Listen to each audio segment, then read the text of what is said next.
તમે જોયું હશે આગળ આપણા ગુરુજીએ કીધું કે અહીંયા વડાપ્રધાન આવ્યા ત્યારે એમણે 50 કરોડ રૂપિયાનો ખર્ચો કર્યો। સાથીઓ, આ તો એક જ પ્રોગ્રામનો હિસાબ એમણે આપ્યો। એ પ્રકારના તો વિકાસ પર્વ થયા, વિકાસ મહોત્સવો થયા, અમૃત મહોત્સવો થયા, એ પ્રકારે ગૌરવ યાત્રાઓ કાઢવામાં આવી। તમામ પ્રોગ્રામોમાં આદિવાસી પ્રજાના કરોડો રૂપિયાનો આ લોકોએ ખર્ચો કર્યો છે। મેં હિસાબ માંગ્યો કે ભાઈ 10 કરોડનો મંડપ તમે ક્યાંથી લાવ્યા હતા, 2 કરોડનું તમે ડોમ ક્યાંથી લાવ્યા હતા, 5 કરોડનું તમે સ્ટેજ ક્યાંથી બનાવ્યું, તો એનો હિસાબ આપો। તમે 2 કરોડના સમોસા ખાઈ ગયા એનો હિસાબ આપો। તમે 2 કરોડ 40 લાખનું ટોયલેટ લાવ્યા મોદી સાહેબ માટે એનો હિસાબ આપો। તમે ડીઝલ ભરાયું 2 કરોડનો હિસાબ આપો। તમે 2 કરોડની ચા પીધી હિસાબ આપો। તમે 1 કરોડના ફૂલ ગુસ્સા લાવ્યા હિસાબ આપો। તમે 10 કરોડના હોટલના બિલો મૂક્યા હિસાબ આપો। ત્યારે ભાજપ અને કોંગ્રેસના નેતાઓના પેટમાં તેલ રેડાયું અને ખાસ અહીંના સાંસદે કીધું કે આ હિસાબ માંગીને 75 લાખ રૂપિયા માંગે છે। તમે વિચાર કરો, આ ચૈતરભાઈ 75 લાખ રૂપિયા કોઈના પર લે તો આ ભાજપ મને છોડે? ભાજપ મને છોડે? એક પાણીના ગ્લાસ માટે મને 80 દિવસ સુધી જેલમાં રાખ્યો તો 75 લાખ રૂપિયા તો ઠેલો ભરાઈ જાય કે ના ભરાઈ જાય? એના માટે મને છોડે કોઈ ના છોડે।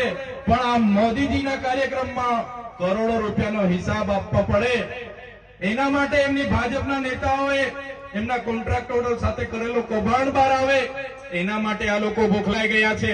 કેમ કે આગળ મેં મનરેગાનું કૌભાંડ અહીંયા જાહેર કર્યું તો ખબર છે ને બધાને? એમાં ભાજપના મંત્રી, કોંગ્રેસના ગુજરાતના ઉપાધ્યક્ષ, એ લોકો પર ફરિયાદ થઈ છે, આજે જેલોમાં છે। મંત્રીના પુત્ર આજે જેલોમાં છે। નળ સે જલ કૌભાંડમાં પણ ભાજપ અને કોંગ્રેસે કૌભાંડ કર્યું। આજે નળ તો આપણા ગામમાં આવી ગયા, પણ નળમાંથી એક ટીપું પાણી આપણને આજ દિન સુધી મળ્યું નથી। મળ્યું છે તમને? બહેનો બોલતા નથી, પાણી આવતું હોય તો કેજો પાછા, અહીંયા ખોટા નહીં પડી અમે। આવે છે પાણી? બસ આ લોકોએ કૌભાંડો જ કર્યા છે। ત્યારે આજે આ મંચ પરથી અમે તમને કહેવા માટે આવ્યા છે, બંધારણીય અધિકારોની વાત હોય, આપણા વિકાસની વાત હોય, આપણા બાળકોના શિક્ષણની વાત હોય, આ સરકારને એમાં જરા પણ રસ નથી। સરકારને તો પ્રજાના પૈસે તાઇફા કરવામાં રસ છે।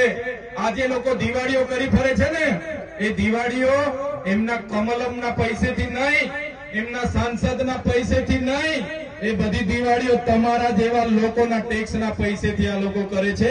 એટલે આવનારા દિવસોમાં એ લોકોને સત્તાથી દૂર કરી દેવું પડશે। આપણે તૈયાર છો બધા? તૈયાર છો બધા? ત્યારે સાથીઓ, આજે મનરેગા યોજનામાં આપણને રોજગારી 1 વર્ષથી આ ભાજપની સરકારે બંધ કરી દીધી છે। કેમ કે મનરેગામાં એ લોકોએ ખૂબ મોટા કૌભાંડો કર્યા। હવે મનરેગાનું નામ બદલવાની તાલમીલ ચાલે છે। સમાચારમાં તમે જોતા હશો કે ભાઈ મનરેગાનું નામ બદલીને અમે જી રામજી કર્યું। એ લોકોએ શું નામ કર્યું? જી રામજી। ભગવાન રામનો ઉપયોગ કર્યો। ભાઈ ભગવાન રામજી તો અમારા બધાના હૈયામાં વસે છે। એ બધા અમારા વડીલો કહેતા હતા, અમારા સંતો મંતો કહે છે ભગવાન રામ આપણે હૈયામાં વસે છે। આ ભાજપની સરકારે ભગવાન રામનો ઉપયોગ પણ ભ્રષ્ટાચાર ઢાંકવા માટે કર્યો છે। ત્યારે આ ભાજપની સરકારને અમે કહેવા માંગીએ છીએ, તમે નામ બદલવાથી તમારા કૌભાંડો છુપાઈ જવાના નથી। તમારા ભ્રષ્ટાચારી નેતાઓને આવનારા દિવસોમાં અમે ઘર ભેગા કરી દેવાના છે। ઘર ભેગા કરી દેવું પડશે। આ વિસ્તારમાં જંગલ ખાતાના અધિકારીઓ પણ આપણા લોકોને ખૂબ હેરાન કરે છે। અહીંયા દીપડાઓ બહારથી લાવીને છોડી દેવામાં આવ્યા છે। આપણી દીકરીઓ પર હુમલા થાય છે, બહેનો પર હુમલા થાય છે। અત્યાર સુધી એટલું મોટું જંગલ હતું ત્યારે કોઈ વાઘ ને કોઈ દીપડા નહોતા આવતા। હમણાં દીપડાઓ બહારથી લાવીને આપણા લોકોને હેરાન કરવા માટે અહીંયા છોડવામાં આવે છે અને આપણા લોકોને હેરાન પરેશાન કરે છે। ત્યારે એ જંગલ ખાતાના અધિકારીઓને પણ આ મંચ પરથી કહેવા માંગુ છું, તમારું જંગલ ખાતું 1927માં આવ્યું છે।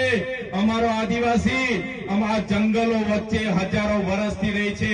અમારા આદિવાસીઓને હેરાન કરવાનું બંધ કરી દેજો, નહીં તો જે દિવસે અમે આ રસ્તા પર ઉતરીશું ને તે દિવસે તમારા જંગલ ખાતા પણ અહીંયા નજરે પડવાના નથી।